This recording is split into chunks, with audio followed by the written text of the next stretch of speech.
Hello guys, good morning. Welcome to my YouTube channel, Sir Mio Vlogs. And for today's update and for today's video ay mag-propagate po tayo. Kasi po yung golden photos na ito, giant golden photos ko, is nasira po siya nung bagyong Enteng. So, imbis na itapon ko po siya, I'm planning to propagate. Ililipat po natin siya para po maging lucky charm. Ang golden photos po ay considered lucky charm, money plant, money maker, money magnet, feng shui, at vash to house plant. So dito po yung pinakamaliit na portion niya, ito guys, is ililipat po natin siya, itong part na to, sa white pot na ito.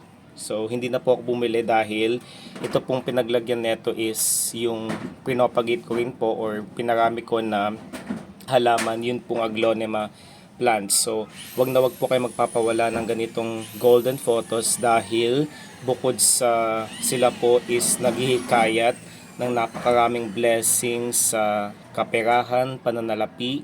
Sila rin po is napaka-responsable dahil considered po sila as air filtering at air purifying plants.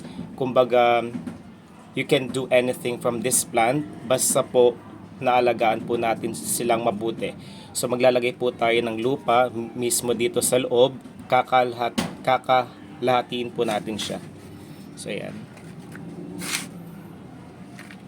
So napakagandang alagaan, hindi po sila mahirap alagaan at ang pagdidilig po para sa ganitong halaman po is done every 5 to 7 days. So kapag nakalahati na po natin siya, so ilalagay na po natin itong ating cut dito sa mismong gitna at ipapantay po natin siya. Kapag napantay na po natin siya, might as well na lagyan na po natin siya ulit ng lupa sa mismong loob. Medyo makulimlim po ngayon. Yan. Then, maglagay po tayo ng slightly pressure sa ating lupa para po maging intact po yung ating halaman na giant golden photos. Nakikita nyo po ba? Then, para po, kung may mga pebbles po kayo, yung mga colored pebbles, marbles, pwede nyo po siyang ilagay sa tuktok na ibabaw ng ating lupa. So, ang ganitong halaman po, since lucky charm at feng shui vash to house plant, I suggest po na dapat po nating ilocate ang pinakatumbukan ng abundance, prosperity, good fortune, good luck na area, yun pong northeast portion dahil doon po sumisikat ang araw at yun po ang tumutulong sa atin para po ma-achieve po natin ang ating mga intentions, prayers, goals at sasamahan po natin, lalakipan po natin ng sipag at tiyaga. Kumbaga, wag na wag po tayo makalimot na magpasalamat sa bawat blessing, maliit man or malaki, na ating natatanggap. Ang mga halaman po, disclaimer lamang po, ay pawang mga gabay lamang po. Hindi po ibig sabihin na kapag meron po tayong good luck or lucky charm sa ating bahay, ay hindi na po tayo magkikilos o hindi na po tayo gagalaw. Kumbaga, sinasabi nila na nasa Diyos ang awa, nasa tao pa rin po ang gawa. So, napakagandang halaman. So, meron din po kami neto sa aming dining table para po hindi po maputol ang biyaya sa pagkain. Meron din po kami sa aming living room para po ito po ang mag-alis ng mga hindi kanais-nais na elemento kagaya po ng mga yung palipad hangin, kulam, yung mga not so healthy vibrations na dulot ng ating mga kapitbahay na mga guests, panauhin na siyang pumapasok, bumibisita sa ating bahay ay kanyang tinatanggal po. Yes, considered po ang halaman na ito as eliminator of radiation din po at sila rin po is may kakayahan po para linisin ng hangin. Sila po is tinatanggal po nila, kino-convert po nila ang mga harmful chemical toxins kagaya ng formaldehyde, benzene, trichloroethylene, toluene, at xylene sa filtered, fresh at original oxygen na siyang tutulong para po sa ating malusog na pamumuhay po. Then ayan.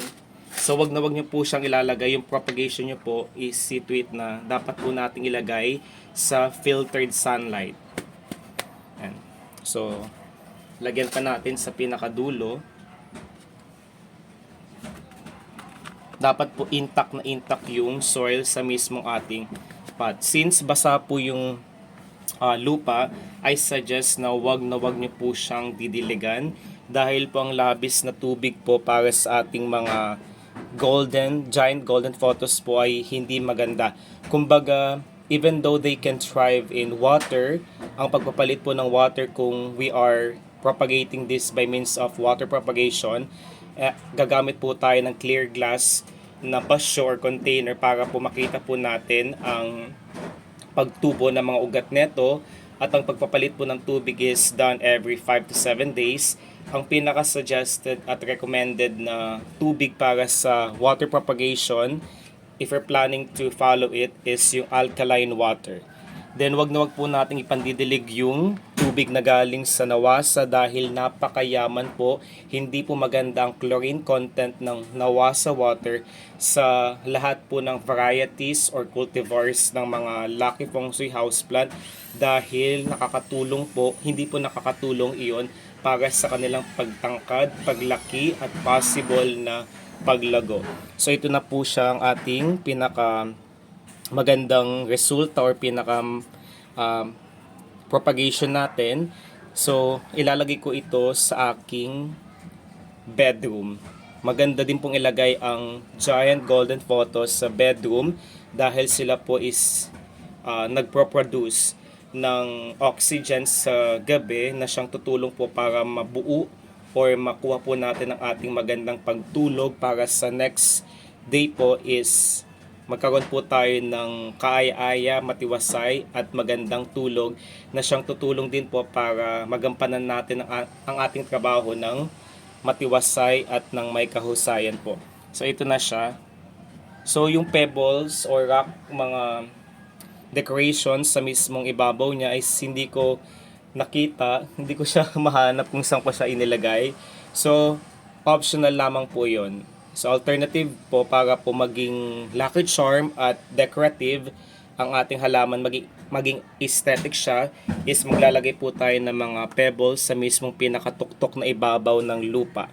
Again, since Lucky Feng Shui houseplant po ang giant golden photos, I suggest na ilalagay po natin siya sa northeast portion para po ma-locate, matuktok or makita po natin ang pinakatumbukan ng maganda at napakaswerteng area na iyon is gumamit po tayo ng compass rose. So napakaganda ng ating finished product.